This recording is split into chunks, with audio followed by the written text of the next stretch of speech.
Welcome to Video Editing Systems, a podcast where we talk about systems that will make us better filmmakers, video editors, or content creators. Today we're talking about managing multiple projects or clients simultaneously. Welcome back to Video Editing Systems. If you're new here, my name is Devin. I'm a remote video editor living in Argentina. And on the past two episodes, I had Jonathan Schroeder and Brian Tilicata, both friends and clients of mine. And they both asked me how I manage multiple clients and multiple projects all at the same time. I thought this was a great topic, and I figured out a couple different tricks over the years that have helped to make my life easier. I'm going to start out with a few that are a little bit more related towards video editing and finish with other tactics that are more applicable to any type of business. It doesn't matter if you're a wedding videographer, if you're a video editor, if you're a realtor, any type of business or freelance.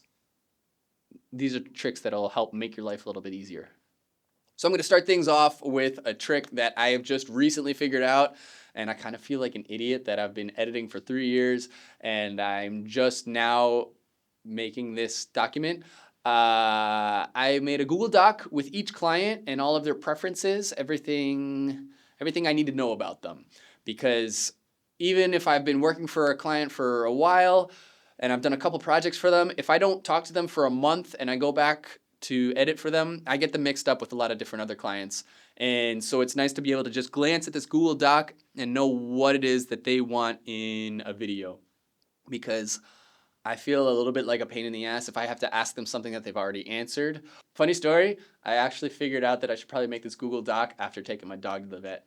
And I saw that they have, every time that she visits, they explain what is going on with her. And I was like, I should probably do that. That makes sense. Yeah. So on this Google Doc, I have their mode of communication, whether that's Facebook, Instagram, iMessage, SMS. I check everything daily. I've got 2 WhatsApps, 2 emails, 2 Instagrams. I have to check them all the time. But this is just a way to know which one they prefer to communicate. Next is the storage, whether it's Dropbox or Google Drive or Frame.io. Payment. People use Venmo, PayPal, checks, Zelle. I use them all. It's just keeping preferences which they have used before. Next is music, whether they have preferences of what kind of music they like in a video or what they don't like in a video, or what platforms they have. If they have MusicBed, I don't have MusicBed for all of my clients, but if they have MusicBed, I can use MusicBed Music. So some of them have MusicBed, some of them have Artlist.io, some of them like popular music for Instagram. And below that, I just have notes about prior projects, things to keep in mind, how they like certain things, if they like certain grades. Because another thing that I've figured out over the years is that different videographers are very different in what they look for in an editor. Some people want me to replicate what they do, very to the point. They want me to make a video look like they edit it. And other people don't care. They just want it done. And sometimes it's a weird mix between the two. I've had some where they don't care what style a reel is made, how the reel is made, if it's got A-roll, what kind of music it has, but they're very particular about certain graphic effects or certain color grades or the music. So this notes section is just where I can keep track of that. Next, the opposite of the Google Doc, something that I've had since the beginning that has been my best friend for a while now, is the whiteboard. I've got the whiteboard strategically located right next to my desk, so while I'm sitting at the desk, I can write on the whiteboard, I can erase on the whiteboard, and I also have it placed on the opposite wall from the door when I walk into the office. So as soon as I walk in, the first thing I see is the whiteboard, and I know what needs to be done, what has been done, what's waiting to be finished. The way that I use the whiteboard, I put projects on the whiteboard, and I will have a number of priority. I made a reel about this not too long ago, but I will put the number of the priority next to the project, and then when I finish the edit and I send it to the client, I will erase that number 1 and change all the other numbers, and it stays on the whiteboard until the client sends me back feedback. if they need anything fixed, or until it gets paid for. And once it gets paid for, it gets erased off the whiteboard. Woohoo! And then it also gets pretty quickly, soon thereafter, erased off the SSD.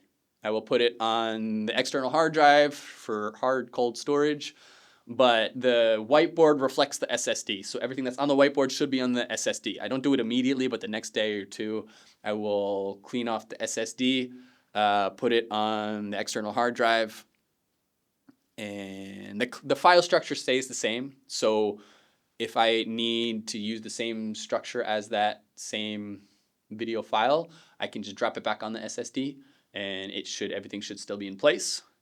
But that's how that works.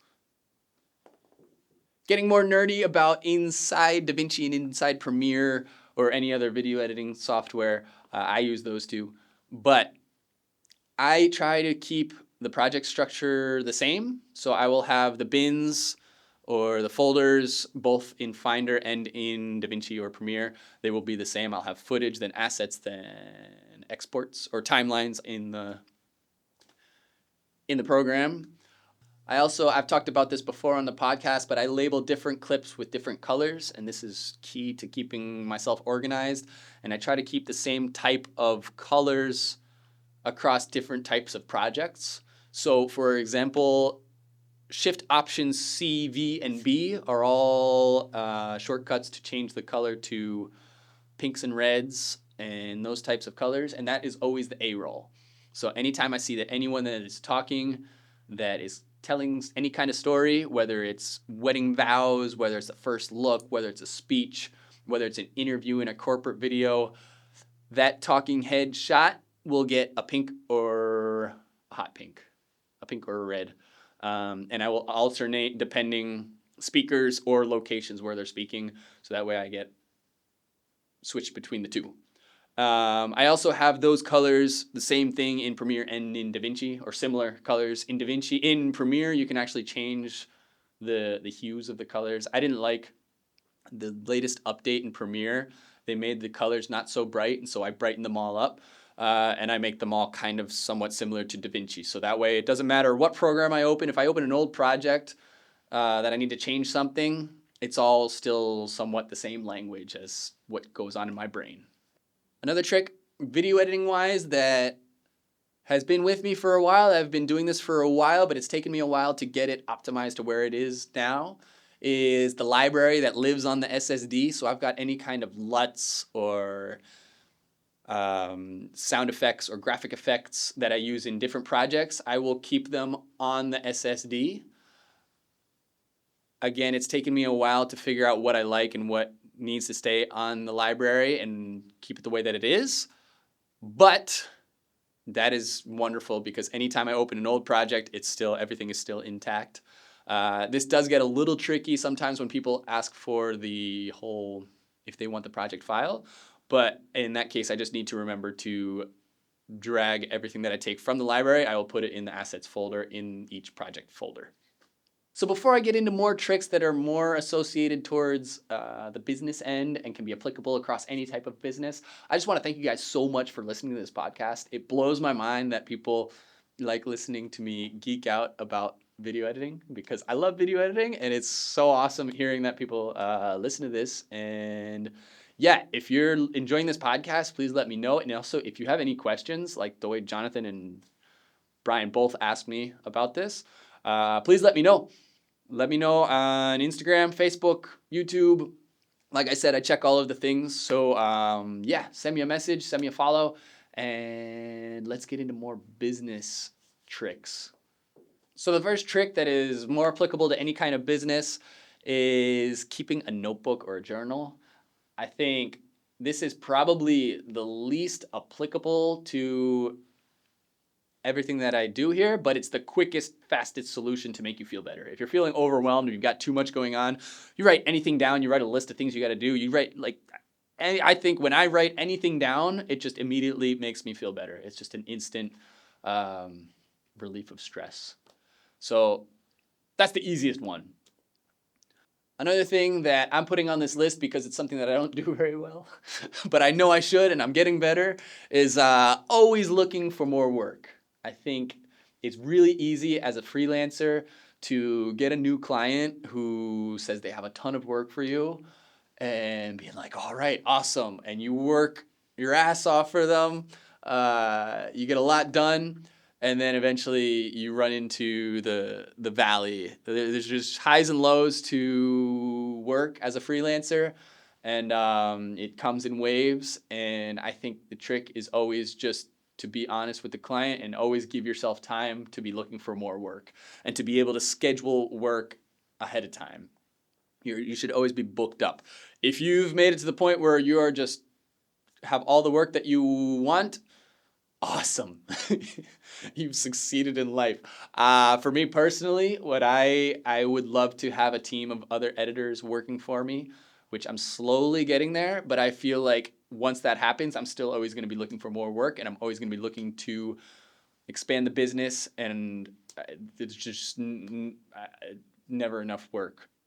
Yeah, I think in general, just as a freelancer, you can never have too much work. And if you have a lot of work, you should just be scheduling it so that you're scheduled booked a month ahead.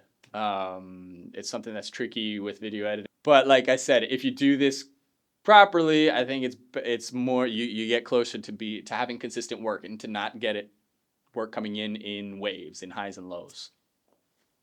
So next trick for any kind of freelancer is tracking your hours and being very meticulous about your hours. And I think this will give you a good idea of how you can price yourself, whether it's hourly or on a project payment project base, whether you're getting paid hourly or for each project. I understand and like both depending on the situation. I've had other editors work for me, and so it's nice to be able to budget and to be able to give them a certain project and say, this is what you're going to get paid for this certain project. That way you have it budgeted. And it's also, I think, sometimes motivational for certain people. I've had it in the other way where I have an in-house editor, someone that comes and works with me, and I want them to understand my system and how I work, so that way we can work as a team. And in that case, I would much rather budget certain hours that they're going to work with me and pay them hourly, so that way they can figure out the system and it makes more sense. They can take the time to learn my system. When I start with a new client, it's always tricky. I have that Google Doc that explains what certain quirks that I've learned from each videographer. And it's funny, as much as I do this, I feel like I've run into so many issues with Dropbox and everything, especially on the first project. And it never surprises me that there's always something new. There's always some new hurdle that I have to learn on the first project. So I know going into a new client that it's an investment. I'm investing time, so I might not be making as much money as I normally would on the first project, but that's okay. It's I want to get the first one done and get it out of the system. And sometimes the same way for the videographer. Sometimes they're trying new projects that they haven't done before, different techniques, different ways of filming certain things. And the same way, they don't really know, they don't have it dialed to a system yet. And so that's nice to get paid hourly. I've had it the other way around where I do the same project and I get into a system where I'm banging videos out really quickly, and I end up doing them a lot faster. They get a lot better, so I'm delivering a much better product, and I'm making less money because I'm getting paid hourly. So in that case, it makes more sense to be paid for each project. But if you keep track of your hours and you compare yourself to your competitors, I think it's a good way of knowing where you stand and what you can charge and what you're worth, your time is worth.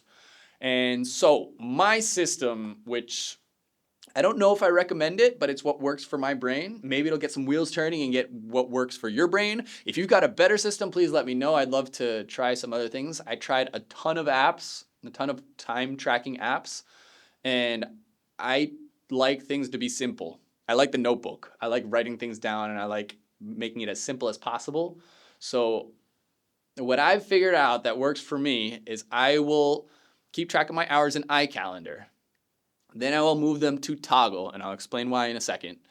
I'll go from iCalendar to Toggle. Toggle is a time tracking app. I go to the website, and then Toggle will give me how many hours that I spent on each project, and I put that into a Google Sheet, and that compares how much I get paid for each project, and that way I can compare different projects and understand where I'm making money, losing money. Now, I start out with iCalendar because I can do it offline, and I like being offline. Right now, my Wi-Fi is not plugged in so that I can get this podcast done. I like unplugging and disconnecting and getting things done. So that's why I just like having iCalendar open. It doesn't matter if I'm connected to the internet. If not, I think if I was constantly going to the Toggle website, if I had to constantly open Chrome, every time I open Chrome, it's like you can easily get distracted. There's other things that can happen. So I like iCalendar to just constantly that's my first go-to. Then once a week, I will take like 10 minutes to pass everything that I logged in iCalendar. I will put it in Toggle because Toggle will keep track of across days or across different weeks or quarters how much you've worked on a certain project. And now I tried using the app from Toggle, and I believe I couldn't get it to work offline like the way that iCalendar does. Or I couldn't track one way or another, I couldn't get the app to work. Maybe I'm an idiot, but I spent at least an hour trying to